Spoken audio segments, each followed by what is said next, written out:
An 18-year-old graduates from WCU this May. Western's Fine and Performing Arts Center stays busy. Find out why. Students gathered to celebrate Martin Luther King Week, bringing a new art to the table. The Source starts now.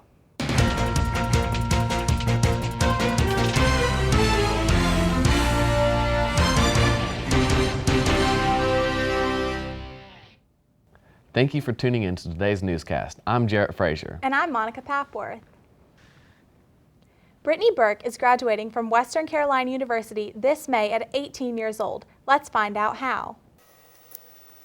Most 18-year-olds are excited for high school graduation and preparing for college. Brittany Burke, at age 18, is a senior in college and preparing for graduate school. When people find out that I'm graduating and I'm 18, or graduating from college, I'm only 18 years old, they're really surprised. They want to know how, and they also want to know why. When I got to college, I don't know, I guess just already graduated high school year early, it made me want to do the same for college, and I wasn't sure if it could be done, and then I found out it could, so it made me work harder towards it. After spending only 2 years on her undergraduate, Brittany's only advice is to not take on more than you can handle. She proves to us all that hard work really does pay off. Reporting for TV 62, this is Brittany Hink. What a huge accomplishment. She seems to have a lot of motivation. What better time to hit the warm pool and learn how to roll a kayak, improve technique, and have a blast.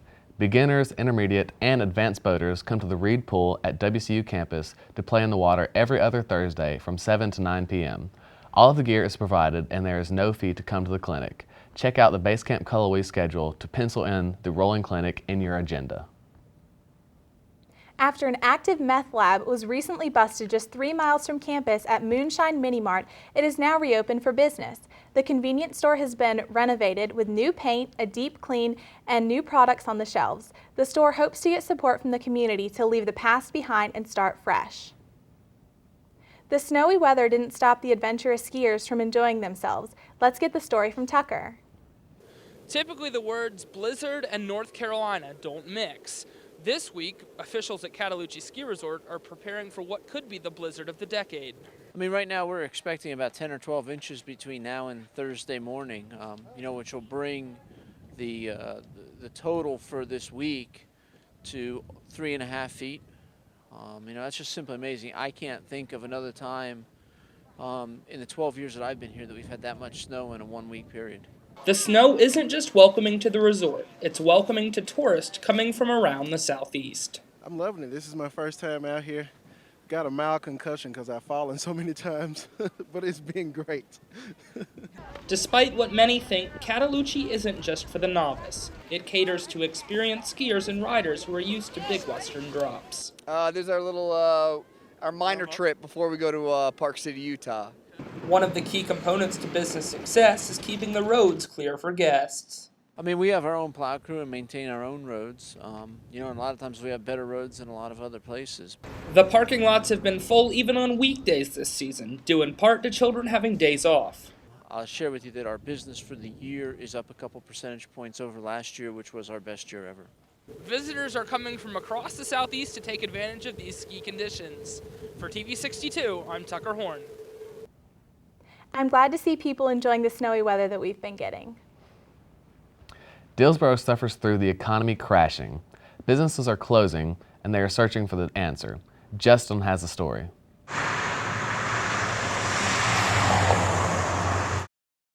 Dillsboro has seen an incredible economic downturn after the leaving of the Great Smoky Mountain Railroad. The town of Dillsboro was founded when the Murphy Branch Railroad came into the area in the 80s. Residents of what used to be a bustling railroad town find it hard to make a living these days. CityData.com estimates that the yearly median income for Dillsboro residents is about $21,000 per year. That's opposed to the North Carolina average median income at $43,600 per year.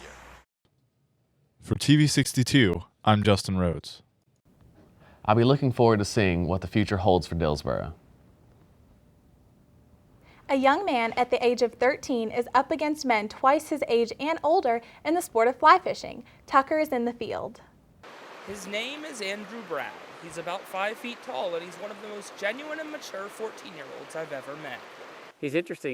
He's really an old soul. He's 14 going on 40. What really impressed me with Andrew is really more of his attitude and character. Number one, he's a fine, outstanding young man. It's every time I talk to him, it's yes sir, no sir, what can I do to help you, sir, those type of things, which says a whole lot about a young man. Andrew has a poise about him that makes him special, but it's not just his attitude. He's a world-class fly fisherman, and he's dominating the professional circuit. But another trait is really his love of fly fishing. When we first met him, we saw real quick that he was one of the young men that would be an up-and-comer in the fly fishing industry. His age is one thing, which is great. Again, he's young. And two, he has such a passion and a drive for the sport. Andrew got involved in competitive fly fishing after a fishing trip with his father.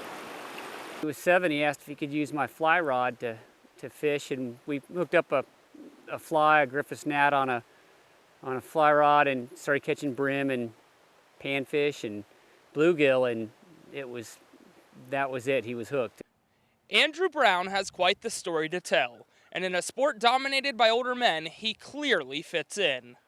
He's very at ease with older people, interacts well because he's had to, because he's wanted to learn more from pros and from guides on fly fishing. He'll call quite a bit and ask questions after questions, and it's things that a lot of times that I look at like, well, people should just know this, but I've got to look at it like, this guy's 13, I've been doing this for 15 years. I call a lot of people. I see what the conditions are, if they've been fishing, what they're taking, and then I go tie flies for what I think they're going to be taking. Andrew has worked very hard, but he's a very thankful person. That is really impressive. It's hard to believe that he is only 13. February was Black History Month, also marking the 25th anniversary of the Martin Luther King holiday. In respect of the holiday, students held a poetry slam on WCU's campus. Morgan will tell us more. In honor of Martin Luther King Week, students here at Western Carolina University have gathered here at the Courtyard Dining Hall to recite their poetry just to create the theme of equality. This week-long celebration is vital because Martin Luther King paved the way for all of us. It wasn't just a black and white thing. His fight was for equality for all. In my city, please remember, we will make it through together. New Year's Day through December, my love deeper than words will render. Yet the search continues for life's meaningfulness as experience teaches the hard way. Every day is a test. And as I sit, I notice that the world is constantly moving. Right and wrong decisions being made from people selectively choosing. Whether to start walking with your left foot or right.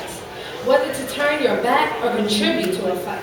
I choose my own colors to write my own destiny. I choose the reds of loves and blues of hearts to create this beautiful portrait of me. But in the legendary words from the legacy of the legendary Dr. King, I have a dream. Words where my heart is filled with admiration for you, for those before you. For them, I thank them. Here I stand, and I can speak without repercussion. So set loose the bonds and the chains of equality so that freedom can finally ring and bring a vision of change. Freedom. Thank you. For TV62, I'm Morgan Carver. What a great way to celebrate Martin Luther King Week. Yeah, and it looked like the students had a lot of great poems to share too. WCU's Fine and Performing Arts Center hosted a unique performance by the Koresh Dance Company. The Koresh Dance Company performed January 20th at Western Carolina's Fine and Performing Arts Center as part of WCU's 2010-2011 Arts and Cultural Events Performance Series. Koresh was founded by Israeli-born choreographer Ronen Koresh and is distinctive of an elegant, explosive dance style. The whole premise of evolution is that how would you express yourself before you can use language? So how would that come out of your body? There's a feeling inside of you, but how do you express that without words? And so really I think evolution was mainly about finding that expression, finding that voice without having words to speak to another person.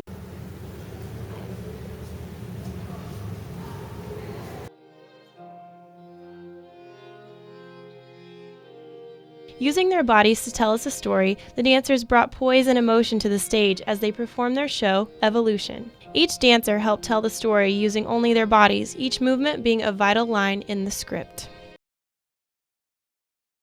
It certainly was a very strong performance. I bet the students really enjoyed it. I'm sure they did. What a great event. It seems WCU is keeping the Fine and Performing Arts Center busy this year. Mark Neiser, a 3D juggler, was here, blowing away the audience with his visual magic. Western Carolina University's Fine and Performing Arts Center held an event featuring Mark Neiser, a 3D juggler. Let's take a look. Mark Neiser is the first juggling performer to incorporate 3D qualities into a show. He uses interactive video, lasers, and neon lights to create the 3D effect. Neiser's comedy is appropriate for all ages. He has won first place in the International Juggling Championship and won Comedian of the Year in the NACA and APCA college markets. This one-man show is sure to be promising entertainment.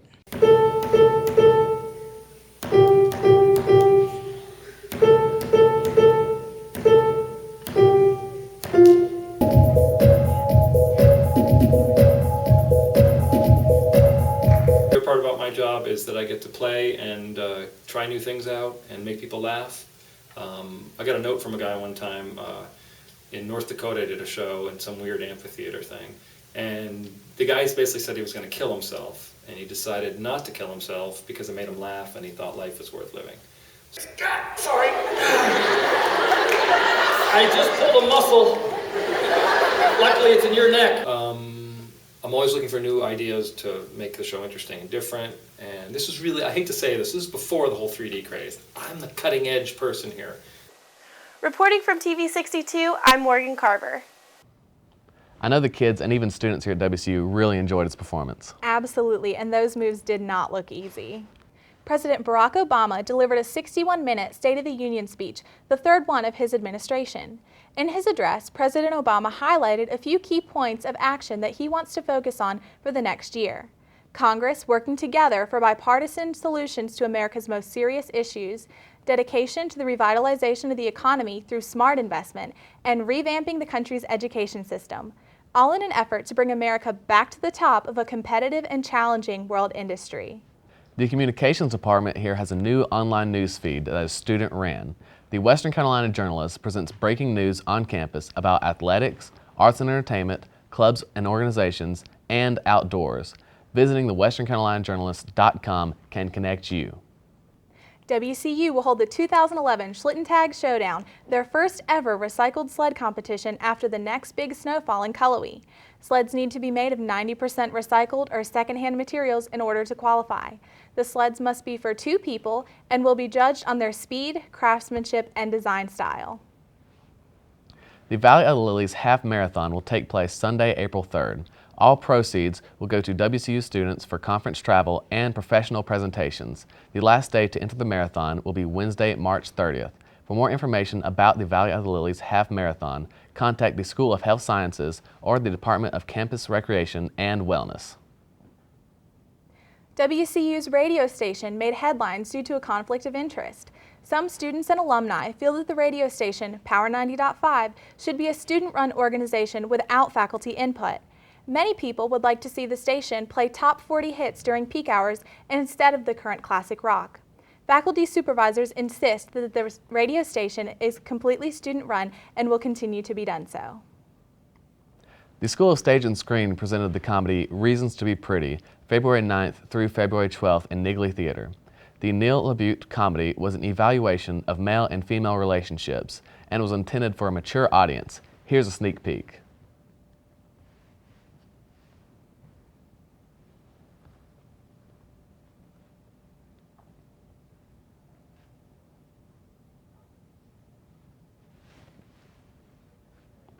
The show conveyed a great message for everyone, especially for college students. Well, that's all we've got for today's news. Thanks for watching and have a great day. See you here next time on The Source.